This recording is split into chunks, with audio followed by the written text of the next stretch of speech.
You can almost smell the blood and smoke in the air. A village lies in ruins, its wooden homes collapsing into embers. The cries of the defeated echo through the night, mingling with the roar of fire and the clash of steel. Amid the chaos, women clutch children in terror, scrambling into the mud, their voices breaking with fear. And then the Vikings arrive. Their axes glint in the firelight, their boots heavy in the earth. They do not just take silver or livestock or land. They take people. And what they did to the wives of defeated enemies was not only cruel, it was unspeakable.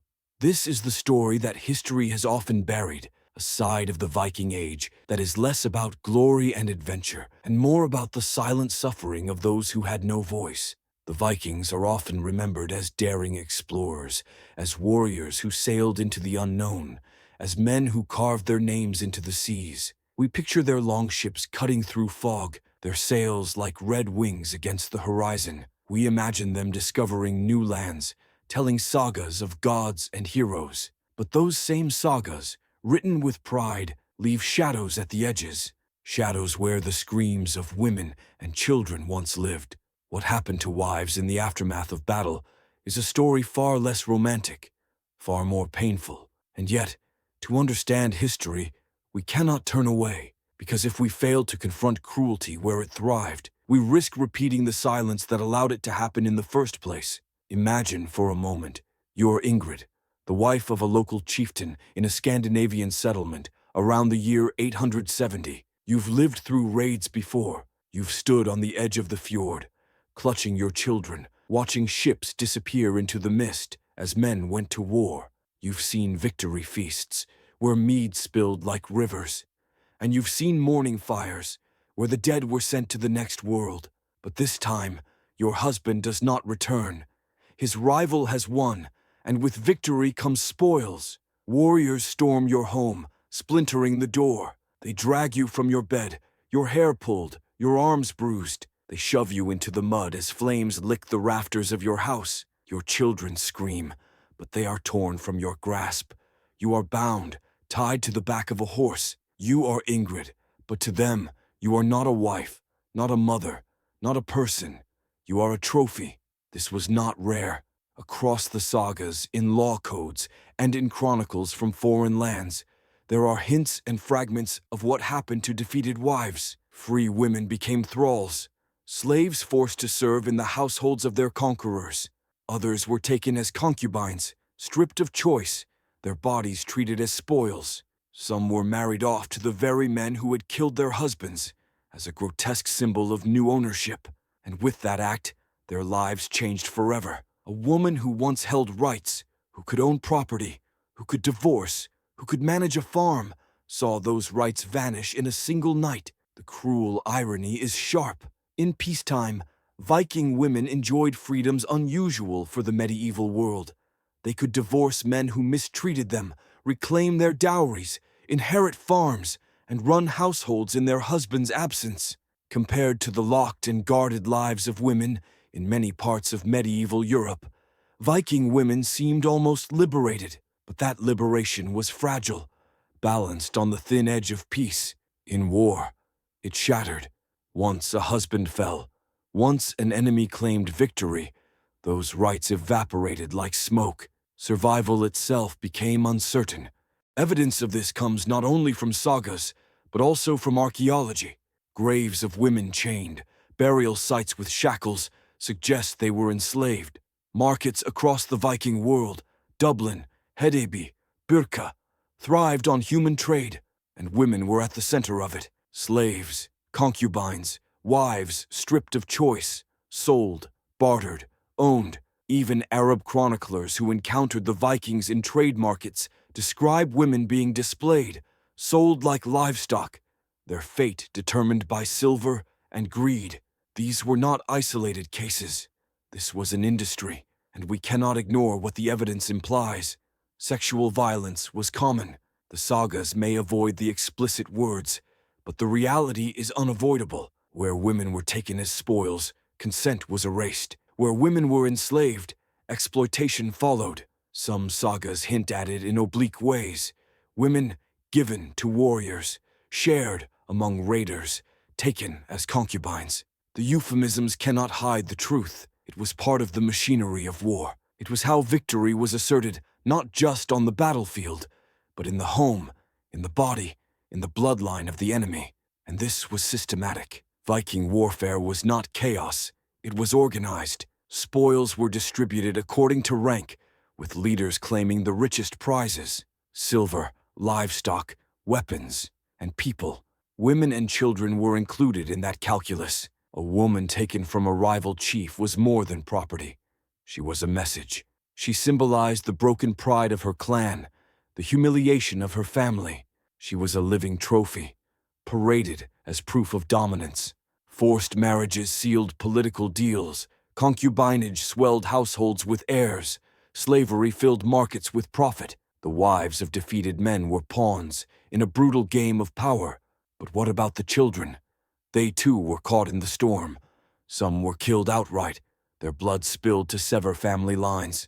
Others were taken into slavery, raised in foreign households, stripped of language and identity. A boy might grow to serve as a thrall, a girl to be sold or exploited, and sometimes children were simply lost, vanishing into markets, their names erased. The sagas rarely dwell on these details, but archaeology and chronicles leave fragments of their stories, fragments that whisper of broken families and scattered lives. If Ingrid had lived, her children might have been torn from her arms, sold in Hedeby, or carried on a longship to Dublin. She herself might have been forced into the bed of her husband's killer, or shackled in a marketplace, her worth measured in coins. Her name would disappear from history, her voice silenced, and yet through imagining her, we glimpse the countless unnamed women who truly lived that fate. The paradox is striking. Viking culture celebrated women in its myths, goddesses, shield maidens, prophetesses who guided kings. But in the brutal reality of conquest, real women paid the price. The sagas tell of strong heroines, but the bones in slave graves tell another truth. Women were honored in story, erased in practice. As Christianity spread into Scandinavia, as kingdoms formed and laws hardened, attitudes slowly shifted. The church frowned on concubinage, insisting on marriage as sacred. Legal codes began to distinguish more carefully between wives, slaves, and concubines. Over time, the blatant practice of taking wives as spoils diminished, at least on the surface. But for the women of the Viking Age, these reforms came too late. They lived and died within a system that treated them as prizes of war, and perhaps that is why the sagas remain so quiet about the subject. They do not hide violence against men.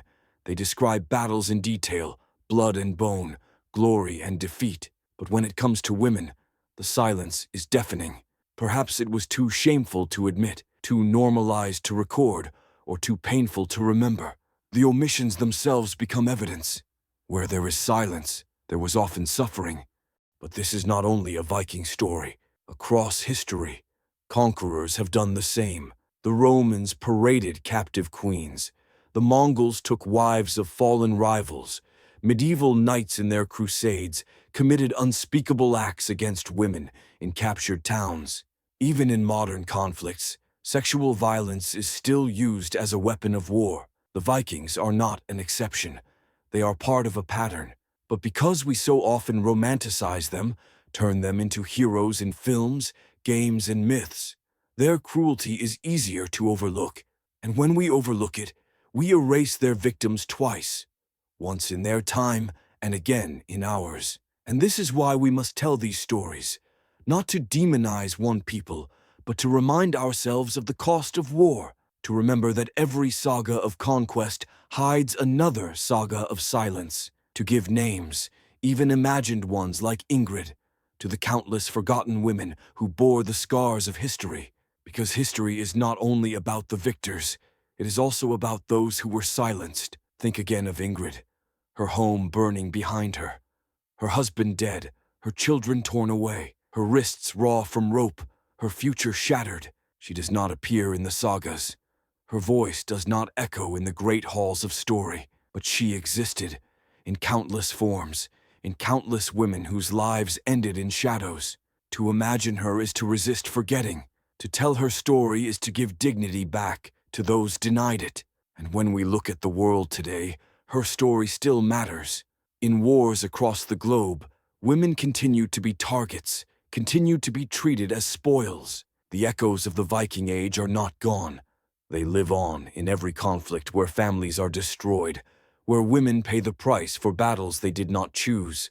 By remembering Ingrid, we remember them. By telling her story, we confront the truth that the strongest are not those who conquer, but those who endure, those who survive. The Vikings left behind sagas of gods and warriors, but the truest measure of a society is how it treats its most vulnerable.